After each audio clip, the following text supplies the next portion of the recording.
Hello विद्यार्थी, चलिए कैसे हैं? चलिए हम लोग ये हेरिटेरिया का ये एनसीईआरटी बेस्ड एमसीक्यू है। चलिए चैप्टर वाइज हिस्ट्री से है, देख लेते हैं इसको। चलिए क्वेश्चन नंबर 1 से शुरू करते हैं। और हेरिटेरिया का प्रैक्टिस सेट भी दिया गया प्लेलिस्ट में, अगर नहीं देखे तो जाकर देख सकते हैं, प्लेलिस्ट में वीडियो डाला गया है। और ये 100 क्वेश्चन का प्रैक्टिस है। कथक नृत्य भारत के किस भाग से संबंधित है? कथक नृत्य भारत के उत्तर भारत से संबंधित है। कहाँ से? उत्तर भारत से संबंधित है। कथक शब्द कथा शब्द से निकला है, जिसका प्रयोग संस्कृत तथा अन्य भाषाओं में कहानी के लिए किया जाता है। चलते हैं दूसरे की ओर। मेसोलिथिक या मध्य पाषाण युग के संबंध में निम्नलिखित कथनों पर विचार करें। यह हो जाएगा, इस समय औजार पत्थर के औजार को माइक्रोलिथ कहा जाता था। यस, ये सही है, सिर्फ एक सही होगा इसका आंसर। पत्थर के औजार आकार में बड़े थे, ये नहीं होगा। इस समय पुराने किस्म के औजार में अनुपस्थित थे, ये भी गलत है, सिर्फ एक सही है। तीसरा, बसोहली शैली किस राज्य से संबंधित है? बसोहली शैली हिमाचल प्रदेश राज्य से संबंधित है। कहाँ से है? हिमाचल प्रदेश राज्य से। याद रख लीजिएगा, बहुत इंपॉर्टेंट है बसोहली शैली। जिस तरह मधुबनी शैली, मधुबनी चित्रकला बिहार से उसी तरह बसोहली शैली हिमाचल प्रदेश से। रसमंजरी की रचना किसने की है? रसमंजरी की रचना भानुदत्त ने की है। छठा, पाँचवा, बृहधर्म पुराण के संबंध में निम्नलिखित कथनों पर विचार करें। इसकी रचना बंगाल में की गई, सही है। इसमें ब्राह्मणों को कुछ विशिष्ट प्रकार की मछलियां खाने की अनुमति दी गई, ये भी सही है। अर्थात एक और दो दोनों हो जाएगा इसका राइट आंसर। छठा, मिलान करना है मुगल बादशाह और वर्ष उसका। फर्रुखसियर का वर्ष है 1713 से 1719। फर्रुखसियर का वर्ष है 1713 से 1719। आलमगीर द्वितीय का है 1754 से 1759। शाह आलम द्वितीय का है 1759 से 1806। और अहमद शाह का है 1748 से 1754। इसका राइट आंसर है 2, 3, 4, 1। चलते हैं 7 की ओर। मुगल काल में सवाई राजा जयसिंह को किस क्षेत्र की सूबेदारी मिली? ये मालवा की सूबेदारी मिली। किसकी? मालवा की। 8वां,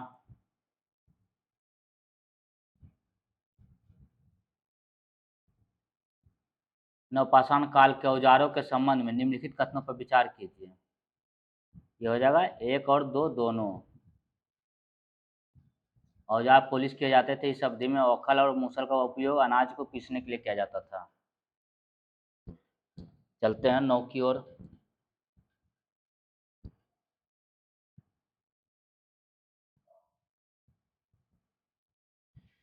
सिख जत्थों तथा मिसलों की संयुक्त सेना को क्या कहा जाता था?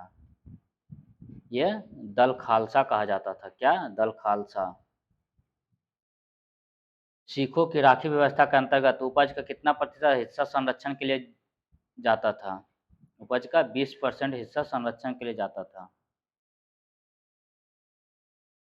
ऋग्वैदिक काल के दौरान प्रचलित राजनीतिक व्यवस्था के बारे में सतकथन का चयन करें।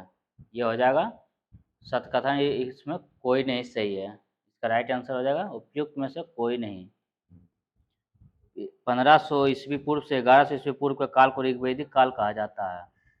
ऋग्वैदिक काल के दौरान कार्य संपादन के संदर्भ में 2 वर्गों का वर्णन मिलता है। पहला, पुरोहित, जिन्हें कभी कभी ब्राह्मण भी कहा गया है, और जो विभिन्न अनुष्ठानों को संपन्न करवाता था।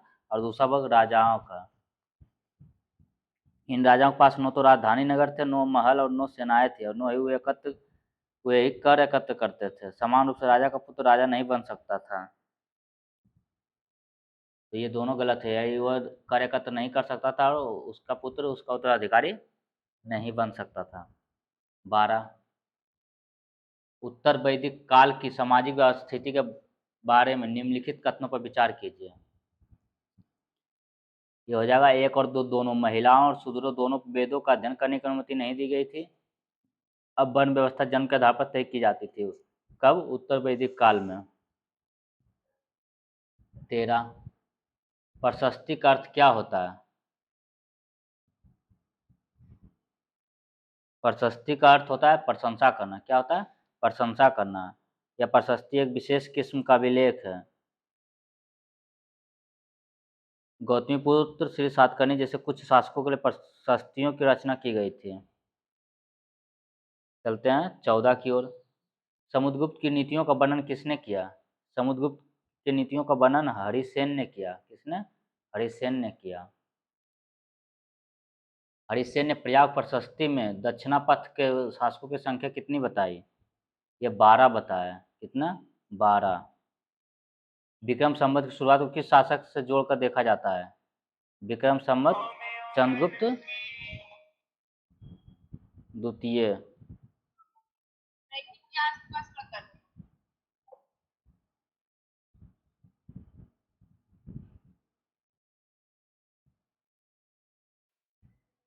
विक्रम संवत की शुरुआत को किस शासक से जोड़कर देखा जाता है? ये चंद्रगुप्त द्वितीय। किससे? चंद्रगुप्त द्वितीय शासक से। यह विक्रम संवत कब प्रारंभ हुआ था? 58 ईस्वी पूर्व। 58 ईसा पूर्व विक्रम संवत। 17 हर्षवर्धन को नर्मदा नदी के तट पर किसने रोका? इसको किसने रोका? पुलकेशिन द्वितीय ने रोका था। हर्षवर्धन को नर्मदा नदी पर पुलकेशिन द्वितीय ने रोका था। 17 हो गया। 18 पल्लवों के काल में नगरम किसे कहा जाता था? ये नगरम। पल्लवों के काल में नगरम किसको कहा जाता था? ये व्यापारिकों के संगठन को। जनपद का क्या अर्थ होता है? जनपद का जन के बसने की जगह को जनपद कहा जाता था। जन के बसने की जगह को जनपद कहा जाता था। चलते 20 की ओर। महाजनपदों का उद्भव लगभग कितने वर्ष पूर्व हुआ था? ये 2500 वर्ष पहले हुआ था। लगभग 2500 वर्ष पहले महाजनपदों के उद्भव हुआ था। चलते हैं 21। महाजनपद काल के संबंध में निम्नलिखित कथनों पर विचार करें। एक हल्के फाल एवं लोहे के बनने लगे। नहीं। धान के पौधों का रोपण प्रारंभ हो गया। जी नहीं। इसका राइट आंसर हो जाएगा ना ही 1 ना ही 2। महाजनपद काल में ये दोनों नहीं था। चलते आगे। पाणिनि के संबंध में निम्नलिखित कथनों पर विचार करें। ये पाणिनि उन्होंने संस्कृत के लिए व्याकरण तैयार किया। केवल एक सही है। उन्होंने एक विशेष क्रम में स्वर की रचना की, परंतु व्यंजन को बाद के काल में अन्य विद्वानों द्वारा जोड़ा गया था। जी नहीं। सिर्फ एक सही होगा इसका। स्वर और व्यंजन की व्यवस्था की थी। उन्होंने एक विशेष काल में स्वर और व्यंजन दोनों की व्यवस्था की थी और फिर इनका उपयोग बीजगणित में पाए जाने वाले सूत्र को तरह सूत्र में बनाने में किया गया। केवल एक। 23 बज्जी संघ का वर्णन किस पुस्तक में है? ये बज्जी जो संघ है उसका वर्णन किस पुस्तक में है? वो दीर्घ निकाय में। किसमें? दीर्घ निकाय में। 24 पूरी उड़ीसा जगन्नाथ जी का मंदिर किस वंश के शासक ने बनवाया था? ये गंग वंश के शासक ने। पुरी में जो उड़ीसा मंदिर है जगन्नाथ मंदिर उसको किसने बनवाया था? गंग वंश के शासक ने। 12वीं शताब्दी में गंग वंश के एक अत्यंत प्रतापी राजा अनंत वर्मन ने पुरी में पुरुषोत्तम जगन्नाथ के लिए एक मंदिर बनवाने का निश्चय किया था। किसने? अनंत वर्मन ने। अनंत वर्मन ने बनवाया था।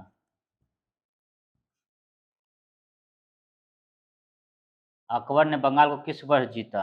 अकबर ने बंगाल को 1586 ईस्वी में जीता था। अकबर ने बंगाल को कब जीता था? 1586 ईस्वी में जीता था। 25 हो गया। 26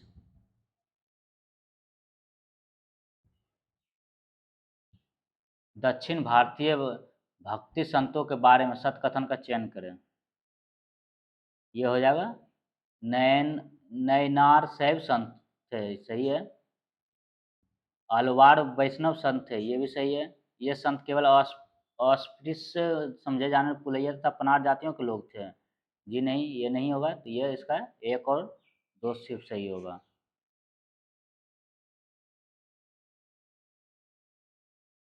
चलते हैं आगे। 27।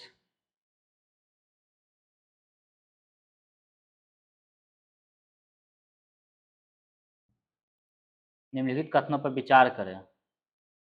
कुहाड़ पांड्यों का बंदरगाह था। नहीं।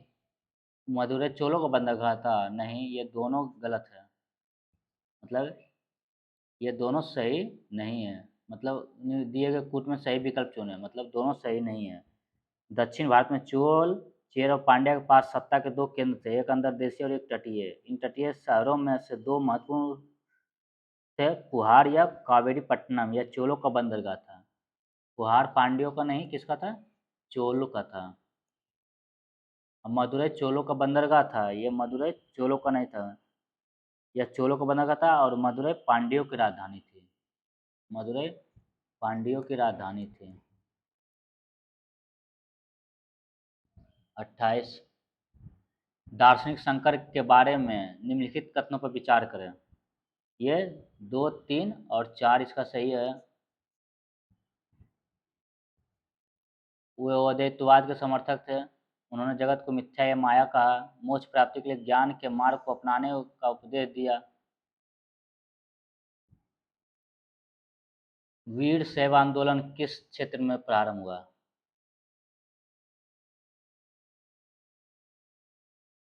वीर शैव आंदोलन किस क्षेत्र में प्रारंभ हुआ? ये कर्नाटक क्षेत्र में। वीर शैव आंदोलन कर्नाटक क्षेत्र में प्रारंभ हुआ। महात्मा गांधी का प्रिय भजन वैष्णव जन तो तेने कहिए पीर पराई जाने रे। वैष्णव जन तो तेने कहिए पीर पराई जाने रे किसने लिखा था? जो हो जाएगा उत्तरी क्षेत्र में। किसने ओ सॉरी, ये नरसिंह मेहता ने लिखा था। किसने? नरसिंह मेहता ने। याद रख लीजिएगा, बहुत इंपॉर्टेंट है। जो महात्मा गांधी का प्रिय भजन जो है वैष्णव जन तो तेने कहिए पीर पराई जाने रे, किसने लिखा? नरसिंह मेहता ने लिखा था। चलते हैं 31 की ओर।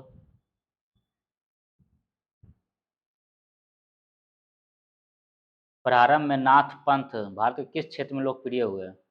नाथ पंथ उत्तरी क्षेत्र में लोकप्रिय हुए थे। कहाँ? उत्तरी क्षेत्र में। मीराबाई किसकी अनुयायी बन गई? मीराबाई रविदास की अनुयायी बन गई थी। किसकी अनुयायी?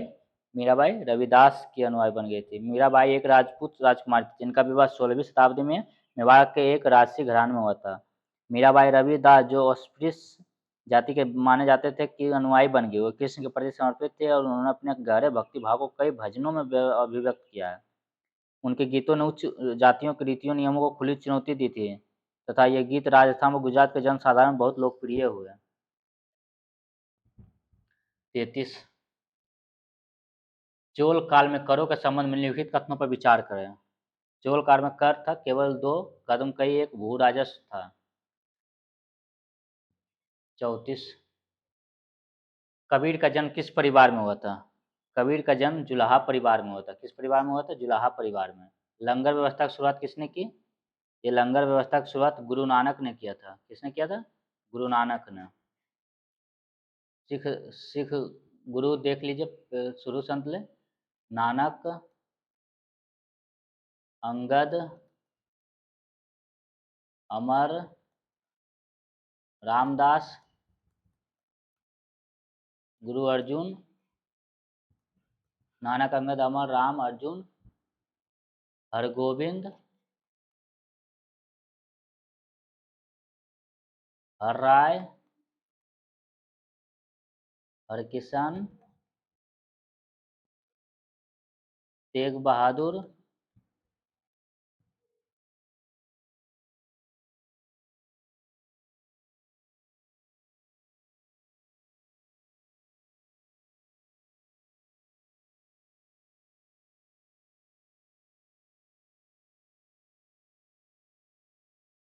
ये तेग बहादुर। और एक हो जाएगा लास्ट गुरु गोविंद सिंह।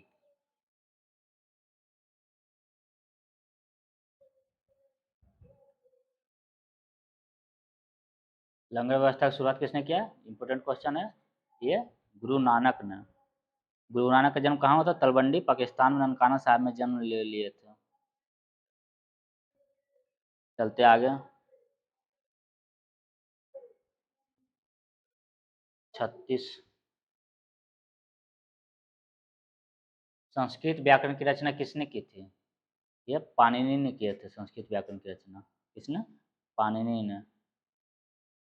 स्वामी महावीर ने अपनी शिक्षा किस भाषा में दी थी? स्वामी महावीर ने अपनी शिक्षा प्राकृत भाषा में दिए थे। 38। जैन धर्म के संदर्भ में निम्नलिखित कथनों पर विचार कीजिए। जैन धर्म 1 और 2 दोनों सही है।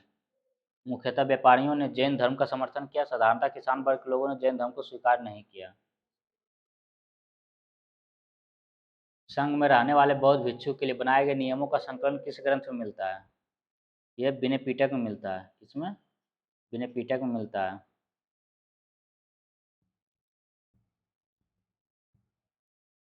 महावीर तथा बुद्ध दोनों का ही मानना था कि घर का त्याग करने पर ही सच्चे ज्ञान की प्राप्ति हो सकती है। ऐसे लोगों के लिए उन्होंने संघ नामक संगठन बनाया, जहां घर का त्याग करने वाले लोग एक साथ रह सके। संघ में रहने वाले बौद्ध भिक्षुओं के लिए बनाए गए नियम तथा विनय पिटक नामक ग्रंथ में मिलते हैं,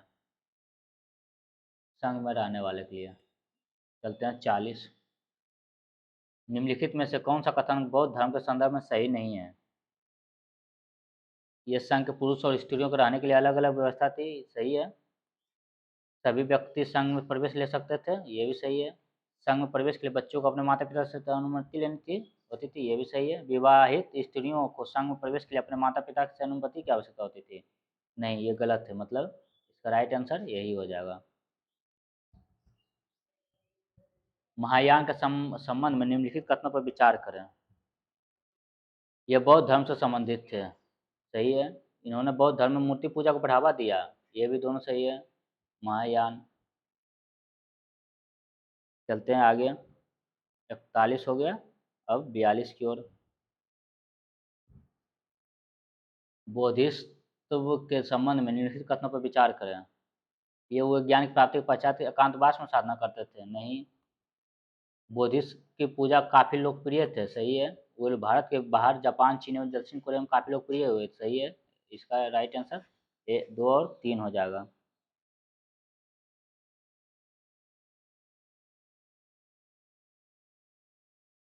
तैतालीस।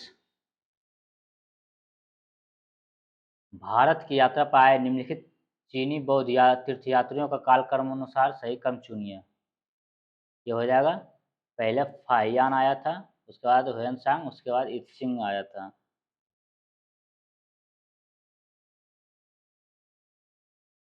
चलते आगे। 44।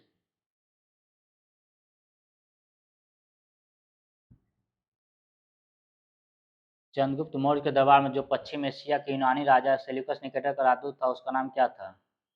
सेल्यूकस निकेटर का राजदूत जो था वो मेगास्थनीज था। इनका पुस्तक का नाम है इंडिका।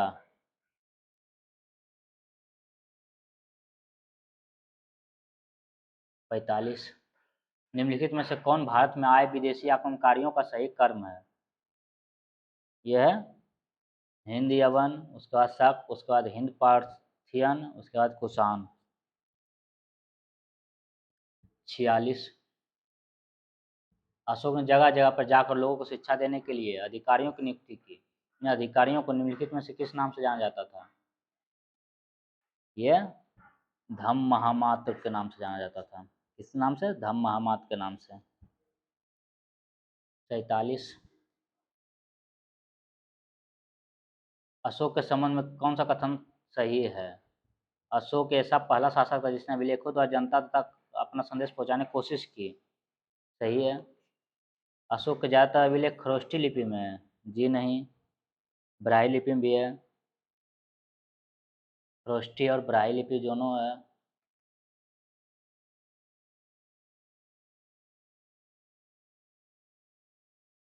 अशोक ने अपने एक अभिलेख में कलिंग युद्ध का वर्णन किया। हाँ ये सही हो जाएगा। एक अभिलेख में इन्होंने कलिंग युद्ध का वर्णन किया। इसका राइट आंसर हो जाएगा 1 और 3। 47 हो गया। कलिंग युद्ध का वर्णन किसमें है फ्रेंड्स? 13वें शिलालेख में है। 48 मुगलों की जागीर दिल्ली सुल्तानों में से किसके बराबर है? मुगलों की जागीर दिल्ली सुल्तानों में से किसके बराबर है? ये इक्ता के बराबर है। 49 14वीं शताब्दी के ग्रंथ लीला तिलकम के बारे में सत्कथन का चयन करें। ये उपयुक्त में से कोई सही नहीं है। इसका केरल में मलयालम में लिखी गई ऐसी पहली साहित्यिक पुस्तक जो व्याकरण काव्य से संबंधित है, ये नहीं है, ये गलत है। ये मलयालम भाषा पहली साहित्यिक कृति जो लगभग 12वीं शताब्दी में लिखा गया था। संस्कृत महाकाव्य पर आधारित था ये। इस पुस्तक की रचना केवल संस्कृत भाषा में की गई थी। जी नहीं, ये मलयालम भाषा में भी था, क्षेत्रीय भाषा में भी था, ये 2 भाषाओं में था, इसलिए इसका आंसर कोई नहीं हो जाएगा। 50 निम्नलिखित में से किन स्थानों पर अशोक के शिलालेख प्राप्त हुए? अशोक का शिलालेख किन किन स्थानों से प्राप्त हुआ? यह अशोक का शिलालेख सभी स्थान से प्राप्त हुआ। कंधार से भी, ब्रह्मगिरी से भी, जौगोर से, किरनार से, लुम्बिनी से, सभी जगह से प्राप्त हुआ।